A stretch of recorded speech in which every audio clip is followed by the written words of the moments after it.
Donc, l'exploration des tempêtes émotionnelles, on va commencer par ça. Fait que les tempêtes émotionnelles, c'est des périodes intenses où est-ce que nos émotions semblent être hors de contrôle. C'est comme on perd le contrôle de notre vie vraiment souvent avec nos émotions. Puis quand on est hypersensible, quand on est intense, quand on est passionné, les flots d'émotions peuvent être encore plus grands.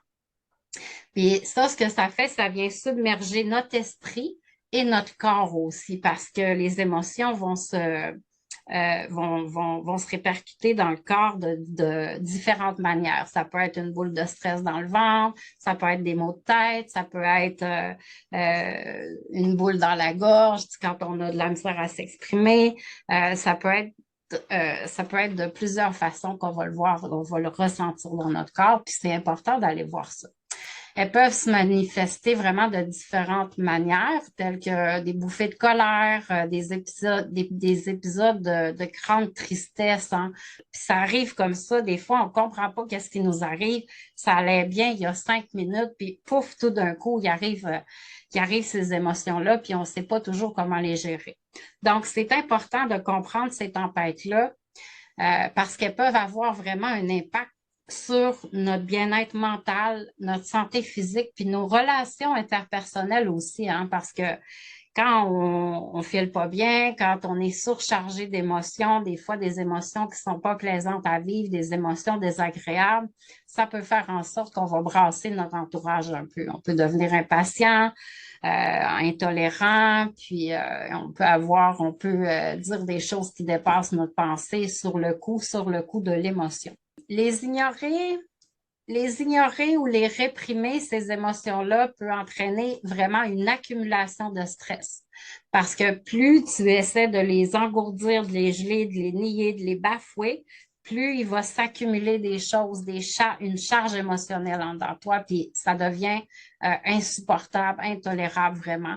Ça peut diminuer ton estime de toi. La résilience émotionnelle, on en a parlé l'autre fois, c'est la capacité à mieux gérer les émotions difficiles qui arrivent au quotidien, qui arrivent à différentes périodes de nos vies. Ça peut être des fois, un deuil qu'on va avoir à passer, ça peut être une séparation, tout ce qui amène vraiment des grandes émotions sur un laps de temps. Fait que d'avoir un peu plus de résilience, ça va nous aider. Et maintenant, je vais vous donner 3 stratégies à éviter absolument et qui sont néfastes pour une bonne gestion d'émotions et de tempête mentale. La première stratégie à éviter, c'est de faire comme si c'était pas là, de faire comme si ça allait bien, de faire comme ben j'ai rien, ça va bien, ça va passer, ça va finir par passer. Puis à chaque fois que tu as ces émotions-là, tu te dis la même affaire. Oui, ça finit par passer, mais si tu n'es pas allé les comprendre, si t'es pas permis de les ressentir, ces émotions-là, elles vont s'accumuler dans ton corps, dans tes cellules. Fait que c'est une stratégie à éviter. Faire comme si elle n'existait pas puis elle n'était pas là. La deuxième stratégie à éviter, c'est de vouloir à tout prix la faire taire. Essayer de faire taire une émotion, un flot d'émotions, de les geler, de les engourdir avec des substances, de l'alcool, de la drogue, de la nourriture aussi, hein, d'aller compulser dans des choses, se noyer vraiment dans plein d'affaires. Ça peut être se surmédicamenter aussi. C'est vraiment une stratégie à éviter à tout prix d'essayer de les faire taire, ces émotions-là.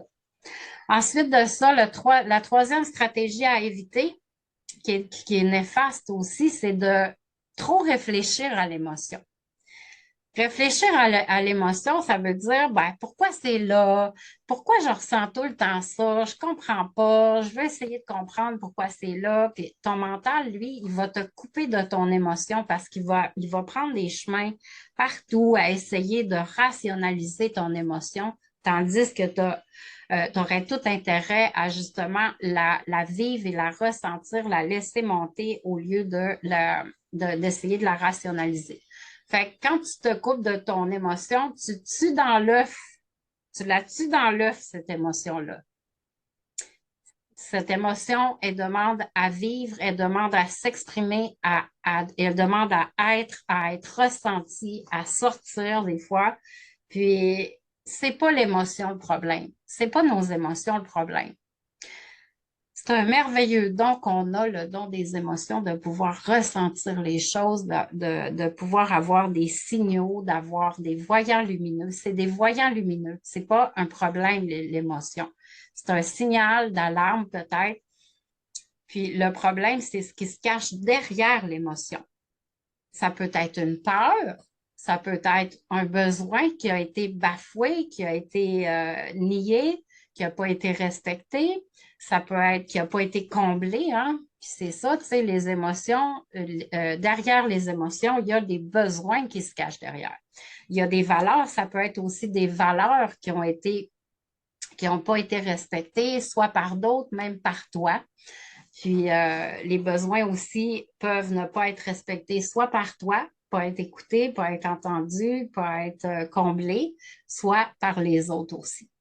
Fait que c'est les 3 stratégies à éviter qui sont néfastes pour avoir une bonne gestion d'émotions. Donc là, je vais vous donner des exemples de tempêtes émotionnelles. Sûrement que vous en connaissez, hein? Vous n'avez sûrement toutes déjà vécu des tempêtes émotionnelles. Ça peut être une éruption de colère. Celle-là, moi, je la connais bien. J'étais une femme colérique dans le passé. Tu te retrouves submergé par une colère qui est intense après un désaccord avec ton conjoint, après avec un collègue, avec ton patron, avec tes enfants. Tu te retrouves submergé par une colère. Tes pensées vont devenir confuses. Ton cœur bat rapidement, hein. Ça fait vraiment, ça peut être des palpitations que tu vas avoir, puis tu as du mal à contrôler tes actions et tes paroles. Souvent, hein, quand on dit nos paroles dépassent notre pensée, dans les éruptions de colère, ben, ça arrive souvent. Je vais me changer de place un peu comme ça. Deuxième exemple de tempête émotionnelle, une période de tristesse profonde. Celle-là, elle est difficile à vivre aussi. Après avoir reçu une mauvaise nouvelle, comme la perte d'un emploi, hein, le décès d'un proche, quelqu'un qui a eu un accident grave, qui s'est ramassé à l'hôpital, tu te retrouves plongé dans une tristesse qui est insoutenable, hein, que tu as du mal à gérer, à canaliser. Un troisième exemple, anxiété qui monte, qui monte, qui monte. Avant un événement important, comme une présentation devant un public, ça peut être avant de faire un live, ça peut être avant un entretien d'embauche. Tu te sens vraiment submergé par une anxiété, puis ça va te paralyser, hein. Ton esprit va être envahi par des pensées négatives, tu vas avoir des symptômes physiques, ça peut être des sueurs froides, des tremblements, des palpitations aussi cardiaques. C'est à surveiller. Puis quand tu n'as pas de stratégie, tu ne sais pas trop comment te gérer ça avec plus de calme, ça devient difficile à vivre. Un quatrième exemple, c'est un sentiment de débordement. On jongle avec plusieurs responsabilités au travail, à la maison, on porte plusieurs chapeaux, hein, vraiment dans nos vies, puis on se retrouve souvent submergé par un sentiment de débordement puis d'épuisement. On sent qu'on est en train de s'épuiser. Puis des fois, on se voit même pas aller, on se ramasse à l'épuisement total. Fait que c'est bon de reconnaître les signes avant-coureurs. Puis plus on se connaît, plus on a de connaissance de soi, plus on connaît un peu nos cycles d'exagération, de motivation, de flow, plus c'est facile après d'essayer de canaliser puis de voir les signes qui arrivent avant qu'on soit totalement épuisé. Quand on a un sentiment de débordement, ce que ça fait, c'est qu'on a du mal à se concentrer, on se sent irritable, hein? On se sent irritable, on a l'impression de jamais pouvoir rattraper le retard qu'on a. On voit notre to-do list comme quelque chose d'insurmontable. On voit qu'on n'est pas capable d'avancer nos projets, on va procrastiner, puis ça peut apporter d'autres émotions, ça peut apporter de l'anxiété aussi, sentiment aussi de désespoir, ça peut apporter de la colère. Fait que, tu sais, il y a des émotions qui peuvent être interreliées et interconnectées ensemble. Première étape pour la gestion d'émotions, c'est la reconnaissance de ces émotions-là, de reconnaître que ces émotions-là sont là. C'est quelles émotions qui sont là le plus souvent puis qui reviennent, qui se répètent. Je peux donner des exemples. Ça peut être un sentiment de honte, de culpabilité, de la colère, de la tristesse. Ça peut être aussi de l'orgueil, du ressentiment, de la peur aussi. À quoi ressemblent ces émotions dans ton corps? Où est-ce que tu les ressens physiquement? Là, ça te demande de te reconnecter à cette émotion-là, de l'identifier et de reconnaître où est-ce que se trouve l'émotion. Est-ce que c'est une boule dans le ventre? Est-ce que c'est une boule dans la gorge? Est-ce que c'est un mal dans le dos? Est-ce que c'est dans les jambes que ça se répercute? Est-ce que c'est des maux de tête? Quels sont les événements ou les situations qui déclenchent généralement ces émotions intenses? OK, fait que là, on était dans la reconnaissance des émotions. Maintenant, on va aller à l'étape 2. L'identification des déclencheurs. C'est quoi qu'il y a derrière ces émotions-là? Fait que premièrement, vous allez examiner les moments où vous avez ressenti une tempête émotionnelle. C'était quoi les déclencheurs de ces émotions-là? Est-ce que c'était un besoin qui était non comblé? Est-ce que c'était une valeur qui était une ou des valeurs qui n'étaient pas respectées? Ou est-ce qu'il y avait des peurs qui se cachaient derrière ces émotions-là? Fait que prenez un temps pour voir, tu sais, on va pas, attendez, tantôt, vous avez nommé des événements ou des situations qui déclenchaient les émotions intenses. Maintenant, on examine vraiment qu'est-ce qu'il y a derrière, c'est quoi les déclencheurs de ces émotions-là. Est-ce que c'était des besoins non comblés? Essayez de reconnaître c'était quoi le besoin. Besoin de respect, besoin d'être entendu, écouté, d'être supporté, peut-être un besoin de solitude que vous n'avez pas, peut-être un besoin de mieux gérer votre temps, besoin de vous reposer. Fait que essayez de nommer les besoins. Puis les valeurs, est-ce qu'il y a des choses qui ont été contre vos valeurs, des situations qui étaient vraiment contre ce qui est important pour vous, qui n'a pas été respecté, ou sinon des peurs qui étaient là. La peur de se mettre de l'avant, la peur de sortir de sa zone de confort, la peur du ridicule, la peur du jugement des autres. Fait que derrière les émotions, il peut y avoir des choses qui se cachent. Ensuite, je vais vous demander, est-ce qu'il y a des schémas répétitifs ou des tendances dans des types de situations qui déclenchent vos tempêtes émotionnelles? Pensez, comme par exemple, pensez constamment à des événements qui sont passés, à des personnes de notre passé qui nous ont fait rager. Est-ce qu'il y a des tendances à faire ça? Est-ce qu'il y a des schémas qui se répètent souvent? Je peux vous donner un exemple, par exemple, mettons, dans notre couple.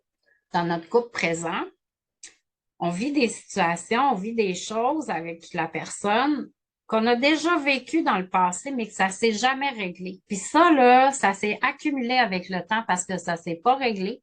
Puis là, on rage de ça, puis l'émotion a fait juste comme s'amplifier avec le temps parce que ça n'a pas été réglé. Et d'un, avec nous, intérieurement, ou manque de communication avec la personne pour essayer de régler la situation. Ça peut être des personnes qu'on pense de notre passé qui nous ont fait rager aussi. Puis que là, ben, quand il arrive des situations semblables, ça vient nous chercher encore autant intensément. C'est aussi vif que dans le passé, mettons. Est-ce qu'il y a des choses qui se répètent comme ça, des schémas ou des tendances qui arrivent? L'exploration des réponses émotionnelles en troisième étape, quelles sont vos réactions émotionnelles? Est-ce que vous répondez avec de la colère, avec de la tristesse, avec de l'anxiété ou d'autres émotions?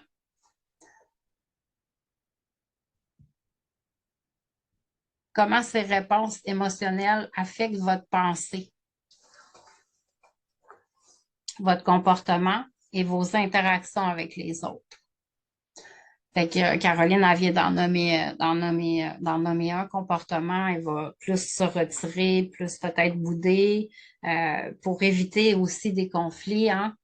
Fait que c'est ça, des réponses, des réactions émotionnelles qu'on peut avoir. Puis il y en a qui Oui. vont répondre avec la colère. Moi, j'étais une personne qui répondait avec la colère. Puis derrière la colère, je me suis rendu compte qu'il y avait de la tristesse. Il y avait que je me sentais blessée. Fait que, tu sais, des fois, la colère n'est pas que la colère. Il y a quelque chose derrière ça. C'est le sentiment d'être blessé, de pas être entendu, pas être écouté. Fait qu'on va parler plus fort que l'autre. De se retirer pour réfléchir, prendre le temps. Mais tu sais, il faut qu'il y ait une saine limite, là. Tu sais, si tu boudes pendant 3 jours, ça devient un peu moins sain, tu sais. Mais si tu réussis comme à revenir la journée même, tu sais, quand tu as eu un conflit avec quelqu'un, tu sais, pour voir du progrès dans le couple, là, parce on en parle souvent, hein, les relations de couple, ça amène un paquet des fois de conflits, d'émotions, des choses du passé qui reviennent puis qui se répètent. Puis, ce qu'on peut donner comme conseil, comme stratégie, c'est de voir avec la personne avec qui on est, tu sais, si elle est ouverte à la communication le moindrement. Puis, c'est d'essayer de l'inviter à s'ouvrir, à communiquer. Si la personne tient à la relation, tient à une bonne relation, ben c'est important qu'elle soit capable aussi d'exprimer tranquillement, peu importe la façon que ça va sortir, tant que c'est nommé, tu sais. Puis, moi, je disais, mettons, une fois par semaine, tu t'assois avec ton conjoint, puis tu regardes, OK, qu'est-ce qui a bien été dans la semaine? Qu'est-ce que tu as aimé? Tu nommes des points positifs. Tu peux faire ça. Ben, j'ai aimé ça quand tu as fait ça. Tu m'as aidé sans que je te le demande. J'ai aimé ça quand tu as pris le lead, puis tu as dit, on va faire une activité pour le fait. Tu sais, ça m'a fait du bien de sortir. Puis après, ben, tu nommes les points plus sensibles. Qu'est-ce que tu as moins aimé? Puis tu essaies de t'exprimer en jeu. Ben, tu sais, quand il s'est passé telle affaire, je me suis sentie pas respectée parce que, tu sais, t'as levé le ton, puis t'as pris les commandes de quoi que normalement tu t'occupes pas ou tu gères pas, en tout cas, n'importe quoi, tu sais. Fait que tu vas nommer un peu, puis tu vois, après ça, de semaine en semaine, tu essaies d'évaluer le progrès que tu peux avoir eu dans le couple. Parce qu'on ne cherche pas la perfection, on ne cherche pas à changer l'autre. Les seules personnes qu'on peut changer, c'est nous-mêmes. Mais de pouvoir être capable d'interagir avec l'autre puis d'avoir une communication saine, on s'assoit un temps, on n'est pas obligé peut-être de régler les trucs quand on est sous le coup de l'émotion parce que ça ne réglera rien de toute façon, mais de prendre un temps puis de dire on va s'asseoir, mettons, le dimanche soir à 18 h ou n'importe quoi, on se prend un moment puis on fait un rewind, un recap de qu'est-ce qui s'est passé dans notre semaine, ce qu'on a aimé, ce qu'on a le moins aimé. Puis en parlant en jeu, puis en parlant chacun notre tour, ça laisse l'ouverture à l'autre de pouvoir s'exprimer. On essaie de ne pas le couper. Ça, c'était un de mes problèmes, là. Je coupais souvent, puis je voulais me défendre ou bien me justifier.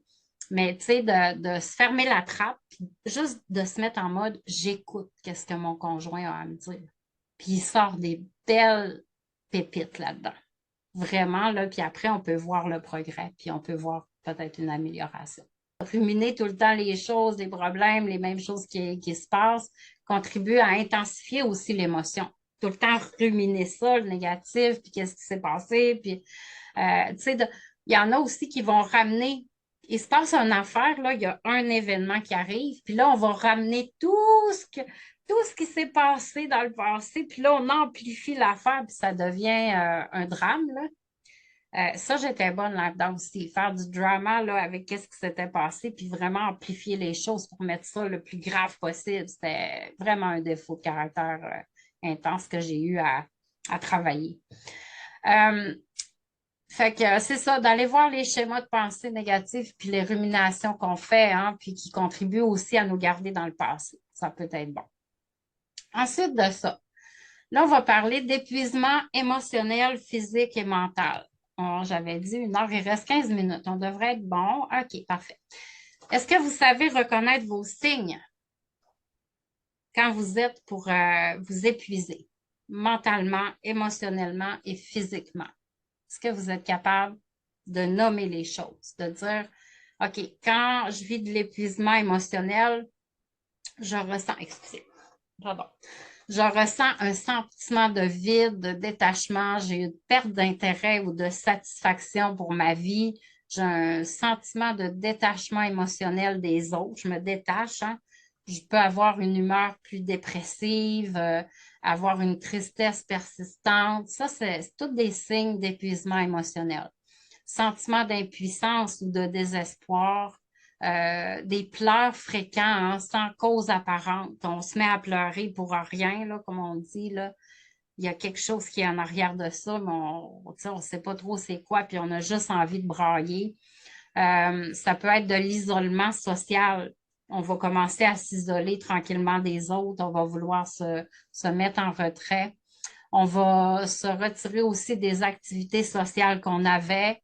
On peut avoir une diminution du désir d'interagir avec les autres, hein. On a moins envie d'interagir. Difficulté aussi à partager ses sentiments ou à demander de l'aide. Puis on peut avoir une sensibilité accrue aussi. Ça peut être des signes précurseurs d'épuisement émotionnel. Ensuite, euh, on peut avoir aussi des réactions émotionnelles exagérées à des événements, une facilité aussi à être bouleversé ou irrité par des situations qui vont être mineures, mais on va en faire un drame, on va l'amplifier. Perte de satisfaction au travail aussi. Puis c'est ça. Fait que sentiment d'inefficacité ou d'incapacité à accomplir les tâches professionnelles, ça peut être de l'épuisement émotionnel. Comme astuce, vous pourriez comme identifier les émotions super importantes, prendre quelques instants chaque jour pour vous connecter avec vos émotions. Prendre des temps pour ça, c'est d'être vraiment dans la pleine conscience, de ressentir qu'est-ce qui est là, qu'est-ce qui se répète souvent, tu sais, quel ressenti j'ai.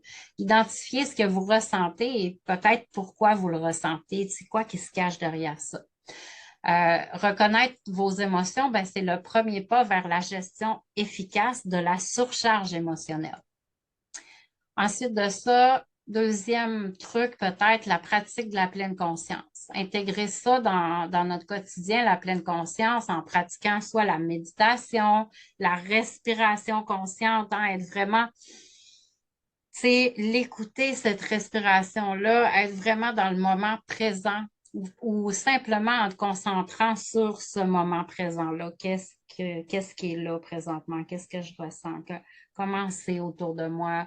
Qu'est-ce qui est palpable? Qu'est-ce que je peux toucher? Qu'est-ce que je peux voir? Qu'est-ce que je peux entendre? Ça, c'est de la pleine conscience, du moment présent. Ça nous aide à rester ancrés puis à faire face aussi aux émotions intenses qu'on peut vivre de manière plus sereine. Troisième truc pour l'épuisement émotionnel, c'est l'expression émotionnelle. Trouvez des moyens sains d'exprimer vos émotions, que ce soit par l'écriture, hein, écrire, c'est très libérateur. Ça peut être aussi par le dessin, ça peut être par la peinture, ça peut être aussi par la musique. Ah, l'expression émotionnelle. Tu sais, quand tu penses à tu vis de la colère ou de la tristesse, peu importe, tu te mets une toune qui vient chercher des belles émotions ou qui vient te faire évacuer le trop-plein. Moi, j'aime ça écouter des tunes nostalgiques qui vont venir me faire pleurer quand j'ai besoin de décharger un peu d'émotions. Ça me fait hyper du bien. Puis, je vais écouter de la musique aussi pour me motiver, pour me redonner du pep quand j'ai besoin d'en avoir. Tu sais. Fait que c'est de l'expression émotionnelle.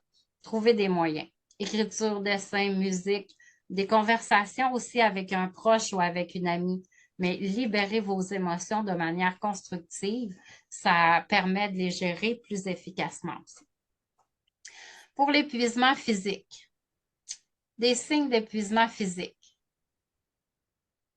Fatigue persistante, épuisement constant, même après une bonne nuit de sommeil, une nuit de sommeil, on va dire ça, hein. Manque de récupération physique après une période de repos. Il peut y avoir aussi des symptômes physiques, des maux de tête fréquents, des douleurs musculaires et articulaires sans cause évidente. Ça, c'est des signes d'épuisement physique. Affaiblissement du système immunitaire, augmentation des maladies, des infections ou d'autres problèmes de santé. guérison plus lente aussi des maladies qui sont existantes, problèmes gastro-intestinaux, des troubles digestifs tels que des maux d'estomac, de la constipation, de la diarrhée, des choses hein, de signes d'épuisement physique, sensibilité accrue au stress pouvant affecter le système digestif. On peut aussi vivre de la négligence de soi, hein. On se met de côté, on ne prend pas des périodes de repos, on se néglige. Négligence aussi des besoins de base tels que alimentation équilibrée, hydratation, exercice et difficulté à prendre du temps pour des activités bien-être, des activités qui nous font du bien. Fait que ça peut être signe d'épuisement physique. Et qu'est-ce qu'on peut donner comme truc? Priorisation du repos. La loi de l'homéostasie, vous la connaissez bien? J'adore ça, cette loi-là qui dit que tout système vivant soumis à une période de stress suivie d'une période de repos revient à son équilibre parfait. Tout système vivant soumis à une période de stress. Hein, on va être en mouvement, en action, on va être go, go, go dans nos projets, suivi d'une période de repos. On prend du temps pour soi, on prend le temps pour se faire du bien, revient à son équilibre parfait. Fait que hein, c'est pas stress, stress, stress, stress, stress, stress, stress, après, hop, repos parce que tu n'as pas le choix de te reposer. Fait que c'est vraiment, tu sais, une période de stress, une période de travail intense, une période d'action intense, puis après, une période de repos. Fait qu'essayer de mettre ça dans son horaire, OK, ça va être un go, go, go, ça va être un wow, wow, wow. Tu sais, fait que ça va équilibrer un petit peu plus, d'être capable de voir ça pour éviter l'épuisement physique. Euh, il faut s'accorder du temps pour le repos et la récupération. Ça va faire en sorte qu'on va récupérer aussi. Assurez-vous de dormir aussi suffisamment chaque nuit. Écoutez les besoins de votre corps en matière de repos et de relaxation. Puis on n'est pas tout le monde pareil. Moi, je peux avoir besoin de 5 à 6 heures de sommeil, tandis que Caroline pourrait avoir besoin de 9-10 heures de sommeil. Je pourrais avoir besoin de 6 heures de sommeil avec une petite sieste l'après-midi, puis moi, ça fait ça vient m'équilibrer. Fait que, tu sais, d'aller voir c'est quoi vous, vos besoins. Ensuite, pour truc pour l'épuisement physique, alimentation équilibrée, nourrir notre corps avec des aliments nutritifs qui donnent de l'énergie qui est nécessaire pour faire face aux défis de la journée, c'est super important. Éviter les aliments transformés, privilégier les repas équilibrés composés de fruits, légumes, protéines et grains entiers, des choses comme ça. Puis, l'activité physique aussi prévient l'épuisement physique. Faire de l'exercice régulièrement, ça soulage le stress, ça libère des endorphines, les hormones du bonheur. Ça travaille notre mindset aussi. On a un meilleur mindset, on a une meilleure gestion d'émotions aussi. Donc, trouver des activités physiques qui nous plaisent, que ce soit la marche, la course, la danse, le ski, le patin, la natation, peu importe. Trouvez qu'est-ce qui vous fait du bien. Épuisement mental, des signes qu'on s'en vient épuisé mentalement, fatigue cognitive, difficulté à se concentrer sur des tâches mentales, même des tâches simples, perte de clarté mentale et de capacité de prise de décision, hein, perte de motivation, diminution de l'enthousiasme, de l'engagement pour les activités qui habituellement sont appréciées, procrastination fréquente et sentiment d'impuissance face aux responsabilités, irritabilité accrue, réaction émotionnelle exagérée, ça c'est tout de l'épuisement mental. Réaction émotionnelle exagérée à des situations normalement gérables, impatience, frustration fréquente, oubli fréquent aussi. Quand on est surchargé mentalement, hein, oui, on peut faire des oublis, difficulté à se souvenir des détails, même des informations qu'on a récemment apprises, manque de concentration pouvant conduire à des erreurs dans notre travail ou dans la vie quotidienne, de l'insomnie aussi, épuisement mental égale insomnie ou trouble de sommeil et des difficultés à s'endormir malgré la fatigue. Ça peut être aussi des réveils fréquents pendant la nuit avec difficulté à se rendormir. Des astuces, reconnaître les signes de surcharge mentale, peut-être libérer votre esprit. Moi, j'adore les cartes mentales, hein. Quand j'ai l'esprit surchargé, je me prends une feuille, je note tout, je décharge à quoi je pense, qu'est-ce que je pense que j'ai à faire là, pour le prochain temps qui vient me prendre la charge mentale. Puis après, ce que je fais, ben, je mets les priorités. Qu'est-ce qui va venir en premier? Puis juste d'avoir fait un vide esprit, ça m'a tellement fait du bien, puis je me sens déjà mieux. On peut identifier aussi les facteurs de stress et les responsabilités qui contribuent à notre surcharge mentale. Des fois, trop de responsabilités. Est-ce qu'il y a des choses qu'on peut déléguer? Est-ce qu'il y a des choses qu'on peut faire un peu moins souvent, un peu moins longtemps?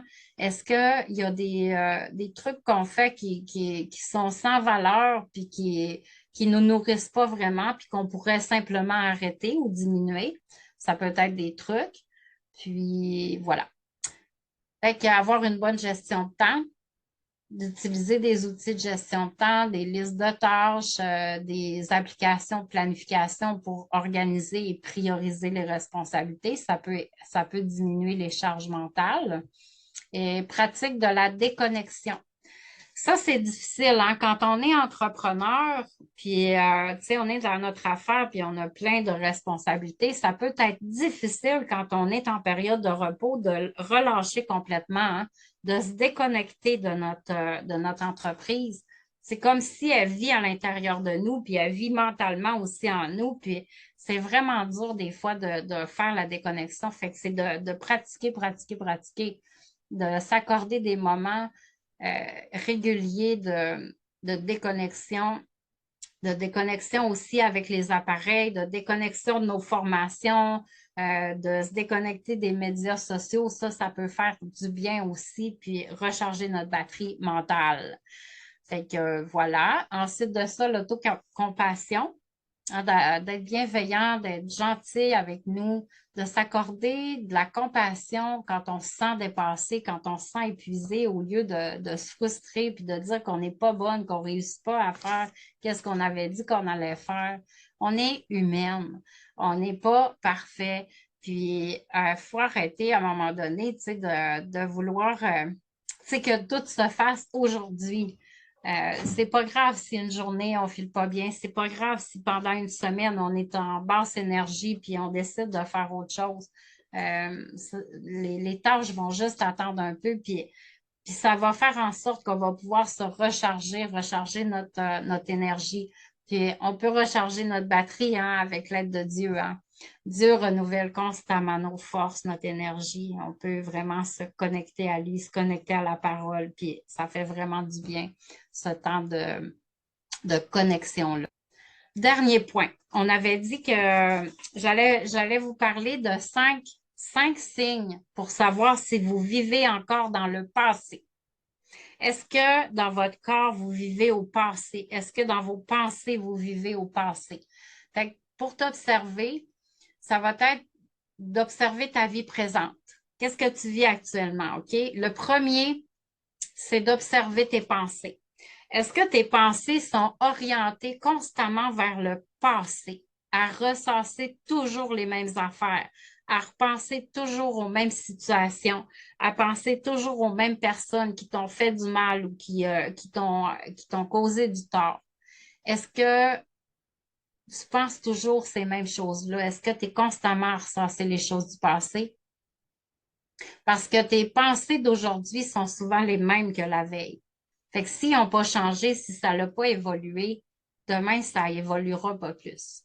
Fait que c'est important de surveiller nos pensées, de travailler sur nos pensées, des pensées saines, puis de faire la paix aussi avec notre passé, hein, super important. Deuxième point pour savoir si tu vis encore dans le passé, c'est d'observer tes habitudes et tes comportements actuels. Est-ce qu'ils ont changé, ces comportements-là puis ces habitudes-là, ou ce sont les mêmes qui étaient avant? Est-ce que tu as conservé toujours les mêmes habitudes en te disant, ben, je suis comme ça, donc c'est ça, puis c'est tout, tu sais? Ont-ils changé pour s'adapter à la personne que tu es maintenant? Ou est-ce que tu es resté bloqué dans des habitudes et des attitudes liées au passé? En mode, j'ai toujours fait ça, ça changera pas, donc je m'en fous. Ça, c'est important d'aller voir ça. Le troisième, c'est d'observer tes relations. Est-ce que tes relations ont évolué avec le temps ou les choses qui se répétaient dans le passé se répètent encore aujourd'hui? Ça l'a stagné là-dedans. Il n'y a eu aucune évolution. Y a-t-il encore des patterns qui se répètent de relation en relation ou est-ce qu'il y a eu de l'évolution? Il y a des choses qu'avant, ça se répétait toujours, puis à un moment donné, il y a eu un frein à ça, la relation elle a changé, fait qu'il y a eu une évolution, une amélioration. Est-ce qu'il y a des relations qui ne te servent plus aujourd'hui, mais que tu continues de garder parce que tu es habitué? Ça peut être des relations qui ne te nourrissent plus, qui minent ton énergie. Ça peut être des amis d'enfance que tu as conservés encore ou des amis de ton passé de consommation, puis que tu sais que ça peut nuire à tes nouvelles habitudes puis à la nouvelle personne que tu es en train de devenir. Fait que observe tes relations présentes pour voir s'il y a eu de l'évolution. Et le quatrième, il en reste deux. Quatrième, observer les émotions qui sont liées encore au passé. Quand tu penses, mettons, à un événement ou à une personne qui t'a fait du mal dans le passé, est-ce que les émotions, quand tu y penses, sont encore aussi vives? Est-ce qu'ils sont encore aussi intenses que quand c'est arrivé il y a 10 ans, il y a 20 ans, il y a 30 ans, il y a 5 ans? Ou est-ce qu'il y a eu de l'amélioration? Est-ce qu'il y a eu une diminution de la charge émotionnelle? Des événements marquants, douloureux, qui viennent encore activer vivement des émotions fortes. À quel degré ces émotions-là sont encore vives quand tu repenses aux personnes? Ça, c'est un bon signe pour savoir si tu as commencé à faire la paix avec des personnes ou avec des situations passées. Moins ça va devenir intense, puis plus tu vas pouvoir dire que tu es en train de faire la paix ou tu le fais complètement parce qu'elles ne viennent plus te chercher et elles ne te contrôlent plus. Si ces émotions sont encore aussi vives après des années après l'événement, c'est que ça ne s'est pas apaisé. Puis ça vient encore impacter ton présent. Tout ce qui n'a pas été apaisé dans ton histoire et dans ton passé, c'est un fardeau pour ton présent. Si tu ne t'en occupes pas, puis tu ne t'en libères pas, ça va rester là, puis c'est pas impossible d'avancer, mais tu avances avec un fardeau, une charge que tu pourrais te débarrasser. Puis le cinquième, pour savoir si tu vis encore dans le passé, c'est d'observer ton énergie. C'est quoi ton énergie au quotidien? Est-ce qu'il y a toujours de la résistance? Est-ce qu'il y a de la contraction, de la peur de la vie, la peur de la vie, la peur de l'inconnu?